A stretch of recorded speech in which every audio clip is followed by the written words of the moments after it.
మరి ఈరోజు NSP ground ఉంది, 21 ఎకరాలు నేషనల్ హైవే పక్కన.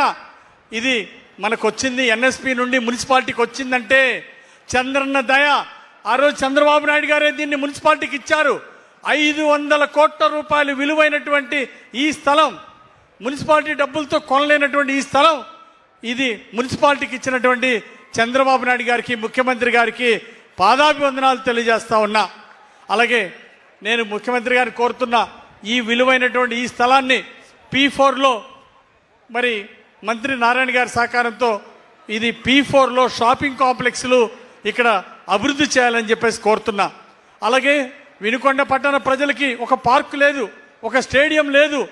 దానికోసం ఇక్కడ గుర్రం జాషువా గారి డిజిటల్ లైబ్రరీ కట్టాలనేటువంటి ఆసక్తి ఉంది.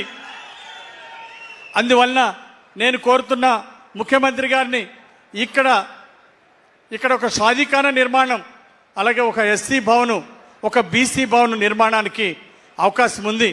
దానివల్ల ముఖ్యమంత్రి చంద్రబాబు గారిని కోరుతున్నా, పార్కు లేని వినుకొండకి, స్టేడియం లేని వినుకొండకి ఒక స్విమ్మింగ్ పూలు, స్టేడియం, పార్కు ఇవన్నీ కూడా ఇది అభివృద్ధి చేసుకోవడానికి ఒక 50,000 కోట్ల రూపాయల నిధులు శాంక్షన్ చేయాల్సిందిగా విన్నవించుకుంటా ఉన్నా. అలాగే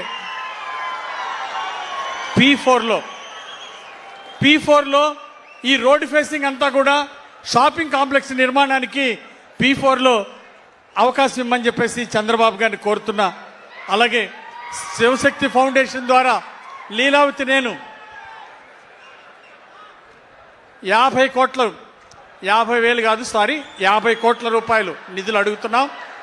అలాగే P4లో శాంక్షన్ చేయమని కోరుతున్నాం.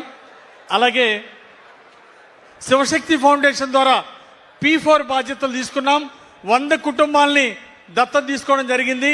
నేను లీలావతి తప్పనిసరిగా ఆ బాధ్యత పూర్తి చేస్తాం. అలాగే నియోజకవర్గంలో మిగిలిన వాళ్ళు కూడా ఎవరైతే బంగారు కుటుంబాలని దత్తత తీసుకున్నారో వాళ్ళందరూ కూడా P4 ద్వారా రాష్ట్రంలోనే వినుకొండని ఒక ఆదర్శంగా నిలపాలని మార్గదర్శకులందరినీ కూడా ఈ సందర్భంగా కోరుతున్నా.